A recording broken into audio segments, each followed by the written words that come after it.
बदलो बिहार यात्रा कार्यक्रम आप लोगों का चल रहा है, क्या रिस्पांस मिल रहा है? ज़बरदस्त। अभी तो साथी बता रहे थे कि 18 तारीख से इंद्रापुरी जलाशय से लोग चले और आज समापन है जो शाहाबाद वाली यात्रा थी। करीब 50 मीटिंग हुई, छोटी बड़ी मीटिंग, और हर जगह एक ही आवाज़ उठ रही है।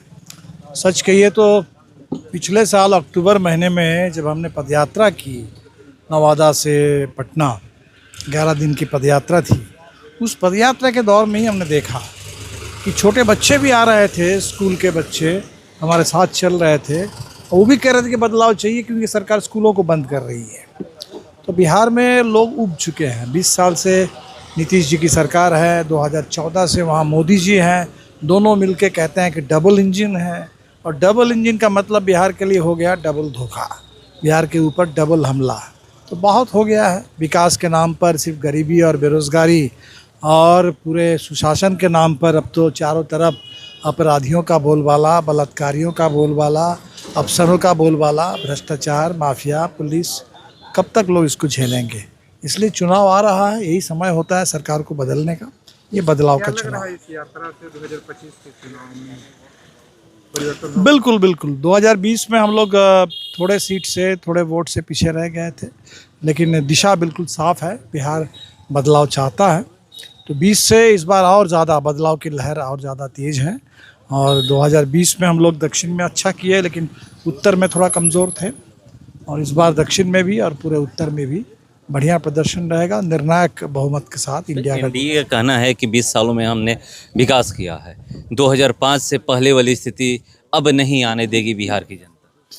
नहीं। तो 2005 से 25 तक 20 साल में जो विकास हुआ है, क्या विकास हुआ है? ये तो समीक्षा सरकार ने खुद की।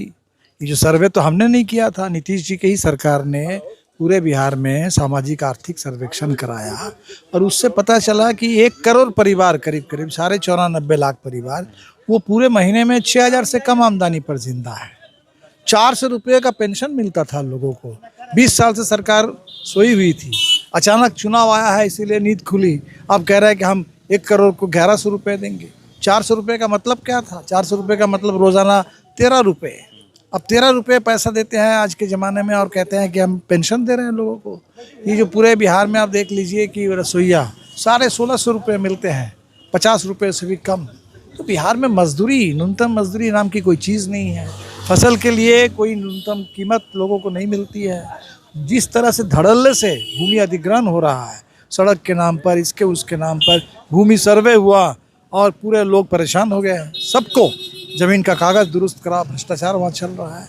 तो भ्रष्टाचार तो चरम पर है, लोग असुरक्षित है।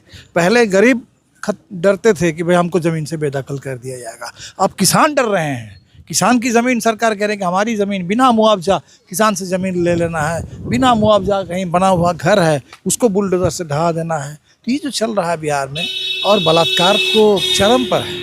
आप देख लीजिए मुजफ्फरपुर से वो जो दलित बच्ची बलात्कार होता है, आप पटना में पीएमसीएच आना पड़ता है, पीएमसीएच में आकर के एक बेड नहीं मिलता, तड़प तड़प के एम्बुलेंस में मर जाती है। तो बिहार में तो अति हो गया है। तो अति के खिलाफ बिहार इस बार लड़ेगा। अब दक्षिण बिहार की बात कर रहे हैं कि दक्षिण बिहार में हम लोग अच्छा किए थे मगर उत्तर बिहार में अच्छा नहीं कर पाए, तो क्या सीट शेयरिंग की भी बातें चल रही है कि कौन कौन सा सीट है दक्षिण बिहार में जो आप लोग लड़िएगा?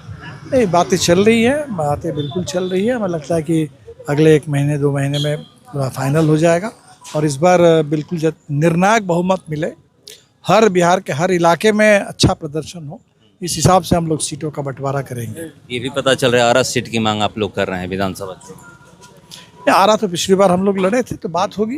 इधर पिछली बार जहाँ लड़े थे सबको तो तैयार रहना पड़ेगा। हम लोग तो करीब 45 सीट पे बिहार में तैयारी कर रहे हैं। 45 उधर वीआईपी से 60 सीट मांगा जा रहा है, तो मैंने ठीक है, 243 सीट ही है। हम मांगने की बात नहीं कर, हम तैयारी की बात कर रहे हैं। हम लोग तैयारी कर रहे हैं पूरे बिहार में। हमने कहा कि माले 40-45 सीट पर पूरे ज़मीनी तैयारी हो, ताकि क्योंकि तय होगा उसके बाद आप तैयारी नहीं कर सकते। आप तैयार रहिएगा, और तैयारी मतलब दोनों, हमें इसकी तैयारी करनी है कि बिहार में चुनाव जनता के मुद्दों पर हो। हमें इसकी भी तैयारी करनी है कि जो वोटर लिस्ट में आज जो चुनाव आयोग का सर्कुलर आया है बड़ा खतरनाक है कि 1 महीने में पूरे बिहार में नए सिरे से वोटर लिस्ट बनेगी। अब 2003 के बाद जितने नाम चढ़े हैं उनके सबका आधार कार्ड देखा जाएगा, फोटो, और उसके बाद बर्थ सर्टिफिकेट, क्या क्या चीज़ मांग रहे हैं। लग रहा है कि जैसे आसाम में एनआरसी हुआ था, बिहार में वोटर लिस्ट के बहाने कोई बिहार पर एनआरसी आ रहा है। तो ये 1 महीने में अगर इसके नाम पर पता नहीं कितने लोगों का नाम छट जाएंगे। इसीलिए अभी तो हमको वोटर लिस्ट की सुरक्षा के लिए भी वोटर लिस्ट, उसमें लोगों का नाम रहे, और जो संविधान में वोट डालने का अधिकार, इसकी सुरक्षा के लिए भी लड़ना पड़ेगा। हम लोग तैयार हैं लड़ने। तेजस्वी यादव को मुख्यमंत्री मान रहे हैं आप लोग? वो तो पिछले बार ही मुख्यमंत्री के उम्मीदवार थे, उप मुख्यमंत्री थे, 2 बार उप मुख्यमंत्री रहे हैं। चुनाव, अभी नेता प्रतिपक्ष हैं, चुनाव होगा, सरकार बनेगी, मुख्यमंत्री बन जाएंगे। बिहपुर और गोपालपुर विधानसभा सीट के लेकर कांग्रेस और राजद के बीच अभी हर सीट को लेकर हम बात नहीं कर सकते हैं, कोई अलग अलग सीट को लेकर के बात होगी, पूरा गठबंधन है, बातचीत करके सहमति बन जाएगी।